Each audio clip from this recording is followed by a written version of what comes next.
Chapter 17 17.1 Respiratory organs. 17.2 Mechanism of breathing. 17.3 Exchange of gases. 17.4 Transport of gases. 17.5 Regulation of respiration. 17.6 Disorders of respiratory system. Breathing and exchange of gases. As you have read earlier, oxygen, O2, is utilized by the organisms to indirectly break down nutrient molecules like glucose and to derive energy for performing various activities. Carbon dioxide, CO2, which is harmful, is also released during the above catabolic reactions. It is, therefore, evident that O2 has to be continuously provided to the cells and CO2 produced by the cells have to be released out. This process of exchange of O2 from the atmosphere with CO2 produced by the cells is called breathing, commonly known as respiration. Place your hands on your chest, you can feel the chest moving up and down. You know that it is due to breathing. How do we breathe? The respiratory organs and the mechanism of breathing are described in the following sections of this chapter. 17.1 Respiratory organs. Mechanisms of breathing vary among different groups of animals depending mainly on their habitats and levels of organization. Lower invertebrates like sponges, coelenterates, flatworms, etc., exchange O2 with CO2 by simple diffusion over their entire body surface.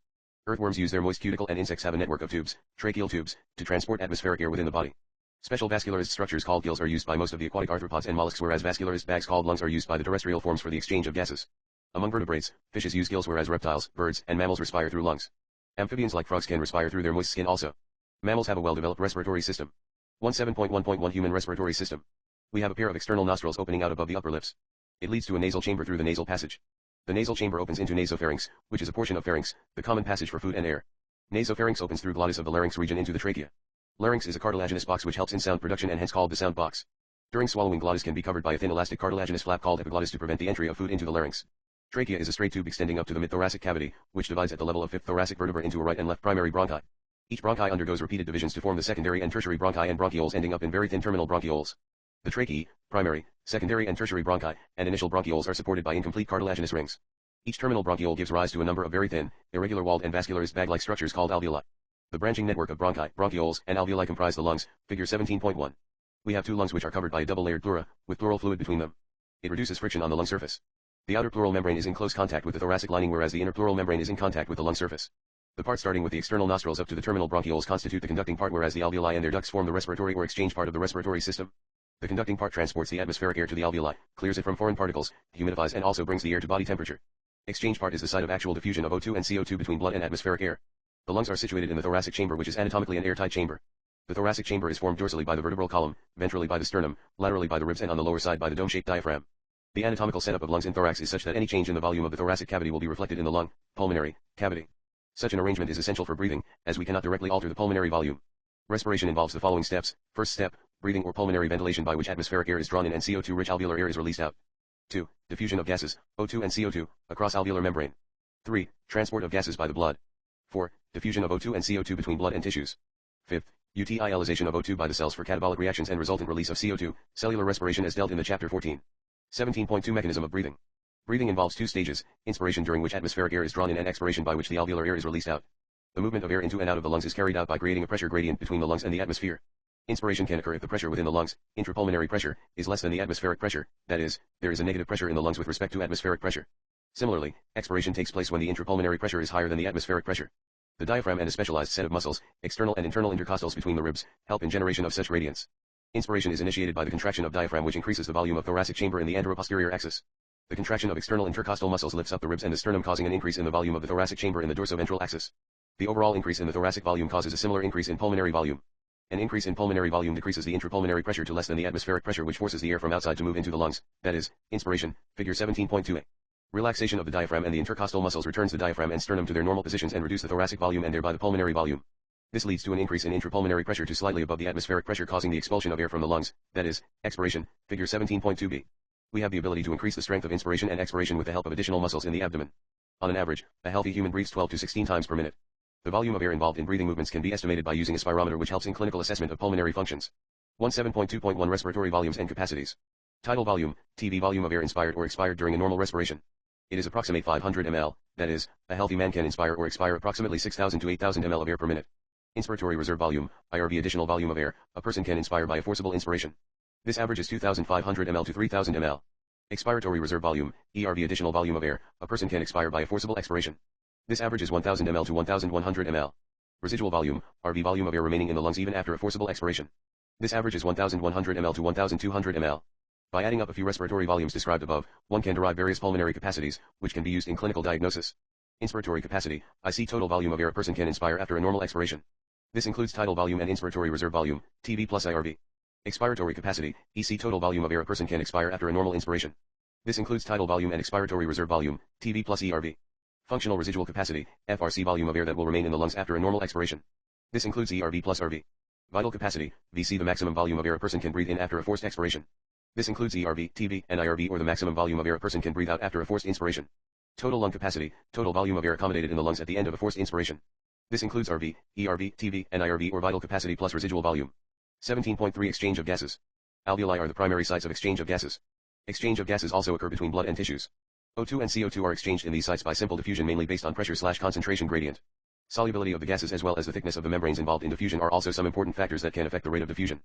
Pressure contributed by an individual gas in a mixture of gases is called partial pressure and is represented as PO2 for oxygen and PCO2 for carbon dioxide. Partial pressures of these two gases in the atmospheric air and the two sites of diffusion are given in table 17.1 and in figure 17.3. The data given in the table clearly indicates a concentration gradient for oxygen from alveoli to blood and blood to tissues. Similarly, a gradient is present for CO2 in the opposite direction, that is, from tissues to blood and blood to alveoli. As the solubility of CO2 is 20 to 25 times higher than that of O2, the amount of CO2 that can diffuse through the diffusion membrane per unit difference in partial pressure is much higher compared to that of O2.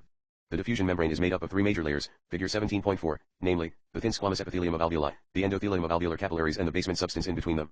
However, its total thickness is much less than a millimeter. Therefore, all the factors in our body are favorable for diffusion of O2 from alveoli to tissues and that of CO2 from tissues to alveoli. 17.4 Transport of gases. Blood is the medium of transport for O2 and CO2. About 97% of O2 is transported by RBCs in the blood. The remaining 3% of O2 is carried in a dissolved state through the plasma.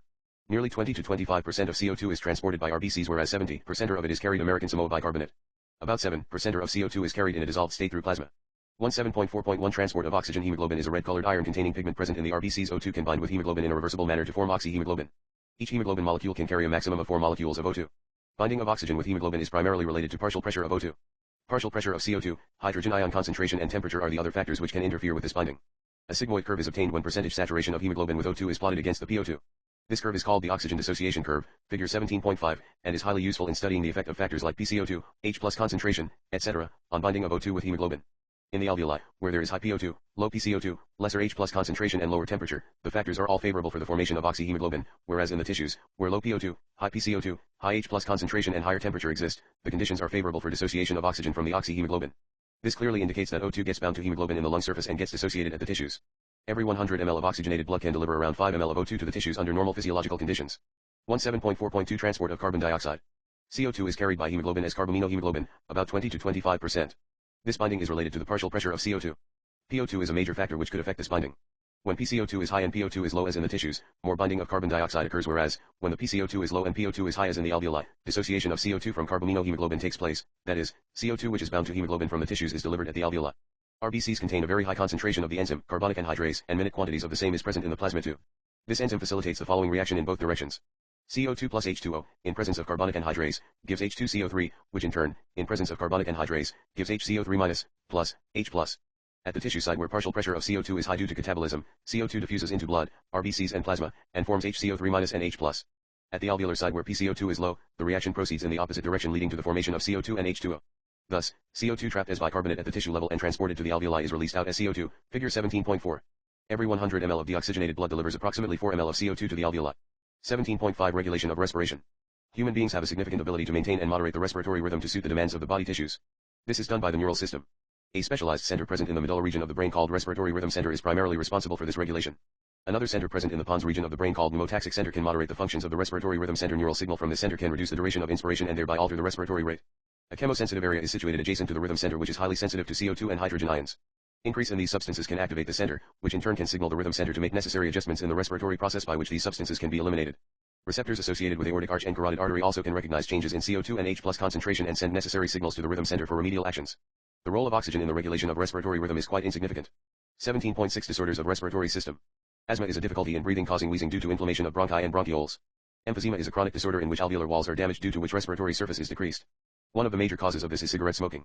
Occupational respiratory disorders, in certain industries, especially those involving grinding or stone breaking, so much dust is produced that the defense mechanism of the body cannot fully cope with the situation. Long exposure can give rise to inflammation leading to fibrosis, proliferation of fibrous tissues, and thus causing serious lung damage. Workers in such industries should wear protective masks. Summary.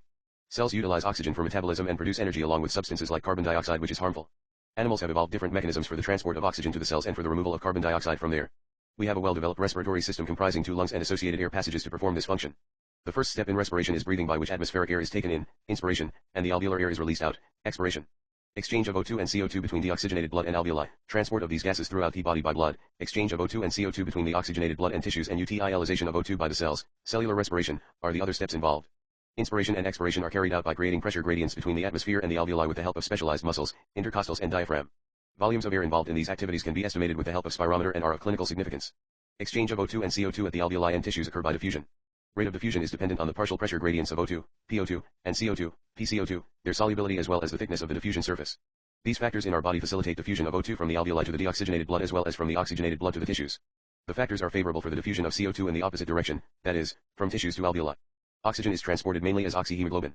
In the alveoli where PO2 is higher, O2 gets bound to hemoglobin, which is easily dissociated at the tissues where PO2 is low and PCO2 and H+ concentration are high. Nearly 70% of carbon dioxide is transported as bicarbonate, HCO3-, with the help of the enzyme carbonic anhydrase. 20 to 25% of carbon dioxide is carried by hemoglobin as carbaminohemoglobin. In the tissues where PCO2 is high, it gets bound to blood, whereas in the alveoli where PCO2 is low and PO2 is high, it gets removed from the blood. Respiratory rhythm is maintained by the respiratory center in the medulla region of brain. A pneumotaxic center in the pons region of the brain and a chemosensitive area in the medulla can alter respiratory mechanism.